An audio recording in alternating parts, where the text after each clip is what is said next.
Well, I have had my DIEP flap surgery. It's been just over a week now. Healing, resting, sleeping, just taking it easy. I have my 4 drains. I don't know if I want to even show them, but here's 2. The other 2. There's 1. And then there's 2. Not that it even matters. I don't even know why. But the drains were a huge concern for me. It was kind of like something that I really dreaded with this. And it's really not that bad. It's just basically the same as having 2 drains. They're all just hooked on to your bra and hanging around there. After the mastectomy, I kept those drains in for such a long time. My mom and I just got really used to dealing with them and emptying them and stripping them. And so, yeah, I'm going to try to just include everything that I can in this video and really take my time with telling the story, because I know I find these videos really comforting for myself. When I knew I was going to have the surgery done, I loved to hear like the story from other people from beginning to end. I don't know, it's just, there's something really comforting about it. When you're, even now I watch other people's DIEP flap surgery stories because it just makes me feel less alone. By the way, I'm a total beverage goblin. I have my nettle tea, my coffee with protein shake, my water. I love my bibbies. Okay, let's start at the beginning. So, my mom and my son and I all stayed at my boyfriend's house in Seattle the night before. I had my surgery done at Virginia Mason in Seattle. Plastic surgeon is William Schmitty. Fabulous man. We stayed over at my boyfriend's. My surgery was at 6 a.m. So we got up, my mom and my son and I got up and left for the hospital at about 5:45. And let's see, got there. I love the staff at Virginia Mason in Seattle. Everybody there is great. So yeah, went in, did a urine sample, waited, said my goodbyes, gave hugs. I knew my mom and my son were going to have a really good day at the aquarium or the zoo or the Burke Museum. They were going to have a nice time while I was in my 10-hour surgery. So yeah, we said goodbye, went in, and I will say my mastectomy that I had last July, the staff was a lot more, I think, experienced than this time. This time around, it seemed like there was a lot of new people. And so, like, just for example, my IV, when I had my mastectomy, it was 2 people, 2, like, residents, so, like, younger people that were kind of learning, but one was teaching the other or helping the other. And they did my IV with an ultrasound, and they really took their time and did a really good job. And this time it was just really fast. It was one guy. He was also a resident, clearly. Like, he seemed kind of overly confident. Like, he did it really fast, and it turned out to be a really bad IV. But I'll talk about that later. So he put that in, and I'm really good at just surrendering when I need to. Like, when I know that I have to just let go, I just let go. And I actually get really sleepy when I do that. I even have fallen asleep at the dentist in really stressful situations because I've trained myself to be really good at surrendering my body. And the mastectomy was very good practice for that. So yeah, I just went in. They had like this big, I forget what it's called. I feel like it's something about like a hug something, but it's like a big plastic blanket basically.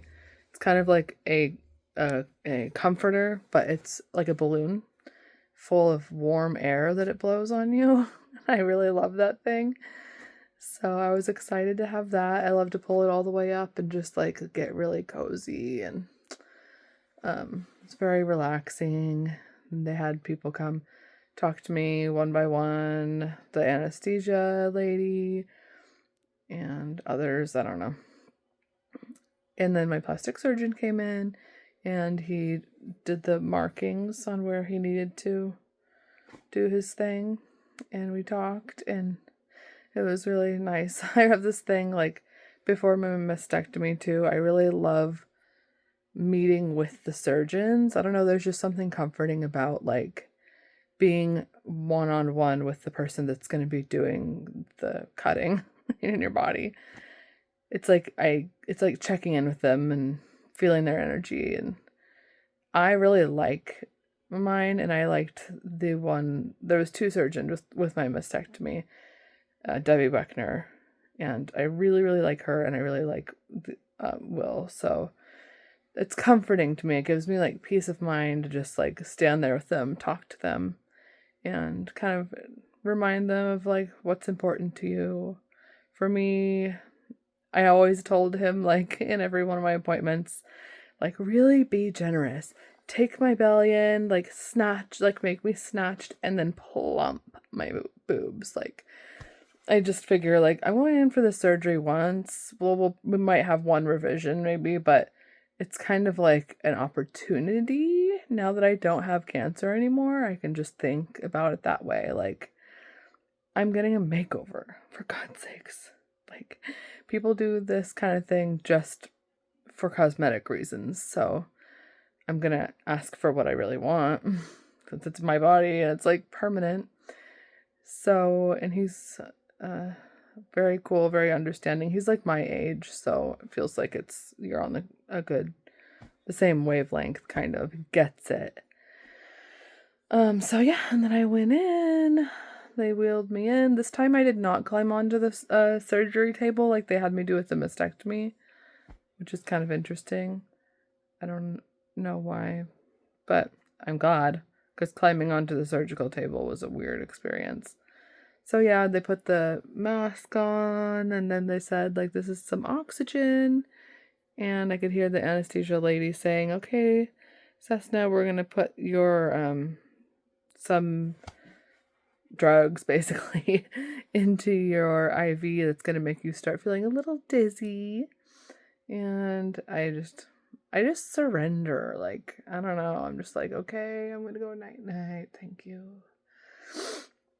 And I went night night, and then I woke up, and the first thing I remember when I woke up was the nurse that was with me saying, oh, why did they put an IV in your leg? That's weird. And then she took an IV out of my leg, which sounds so disgusting, but that's what I woke up to. And then, I was so thirsty. When I woke up this time, I felt like I had been baked in an oven, like dried out. I was just like, my voice sounded like an old smoker, and I was just like, I want water so bad. And ice chips. They gave me ice chips, and I was just eating ice chips, and that was great. Also, this stuff is for me a must have after surgeries. It's the water spray. Last time I had an Evian one, and this time I got this Evian. It's literally just water. Okay. I'll do it right now. I know it's like kind of silly. I imagine people use these in places that are really dry, maybe like in, I don't know, Nevada or something. Oh, it's so nice. When I woke up both times from surgery, I felt like a fish out of water. Like I needed moisturizing. Like when I sprayed this, I would breathe it into my nose, just the mist, like in my eyes. My mom would spray it and I would have my eyes open and just be like blinking because I don't know what it is, but I get so dehydrated after surgery. Also had my favorite moisturizer. Well, actually, it's just one that I'm trying. It's not my favorite, but it's the bubble moisturizer. And I had my 10-year-old son, putting that on my face for me. And lip balm, like Aquaphor. I just can't get enough hydration after surgery. Like I'm just so dehydrated. And I said I couldn't have water for a while, so I was just eating ice chips like crazy. And let's see. Yeah, I was just very much in and out during that time, but I felt good. It was just like laid back, napping, kind of in and out, talking. One thing that was hard was I was extremely nauseous and really sensitive to smells and light. So like if someone turned the major lights on, I think for a while I would just kind of like take a pillow and put it over my head. So I had a sleep eye cover, but every time I would put it on, I would get even more nauseous. And I don't know what that's about, but I think what it was is just like sensory wise, it made me sick. When I would have too much sensory, like sound, light, smells, even touch. I think that's why when I would use the eye cover, it just like was like terrible. So yeah. Also, I was due to start my period the next day after my surgery, and I think that made everything a lot more intense with that nausea. But like, yeah, oh my gosh, whenever a nurse would come in that smelled like dryer sheets or just any sense, oh, it took everything I had not to throw up.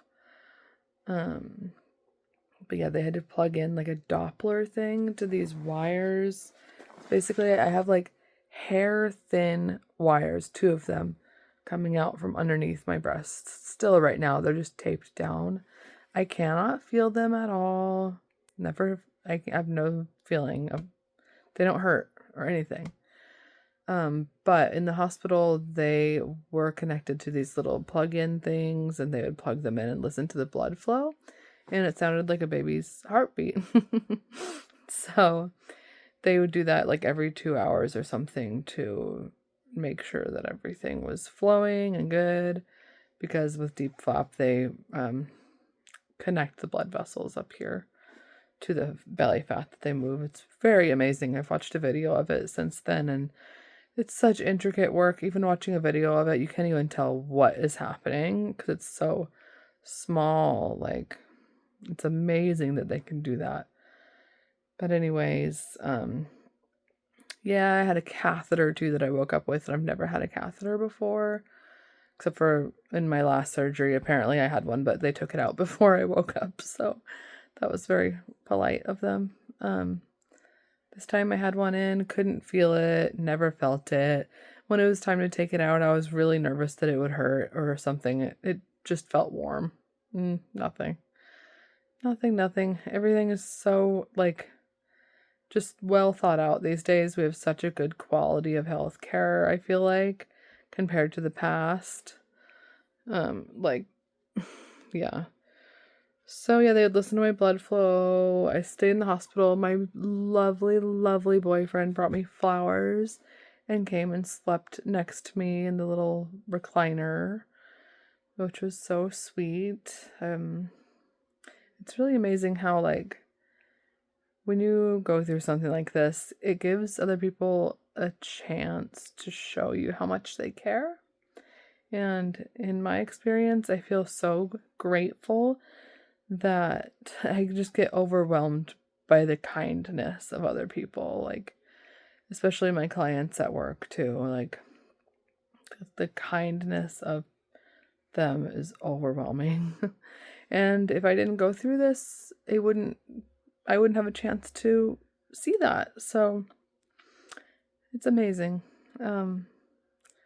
So, yep, in the beginning I was on Dilaudid IV drugs, and then I think they decided to quit that because I was so nauseous and they really didn't want me to like flex, or what they said, retch my abdominal muscles. So they took me off of that, started me on oxys, which make me so sleepy, and Tylenol and Aleve. Yeah, Tylenol, Aleve, and oxys, and muscle relaxers. So yeah, I was taking all of that in the hospital. My mom and my son would bring me food. I did not want to eat the hospital food. Everything was just so I was just so nauseous. Like, it was really hard. Every time they'd bring in food, I would just want them to get it out because I could smell everything super intensely. My snacks of choice this time, because I don't remember what they were last time, but this time I craved those Terra chips that are like sweet potatoes, parsnips. They're like a mix of different kind of exotic potatoes. Those chips, I wanted them so bad. Specifically, I don't know why. It's probably for the carb content.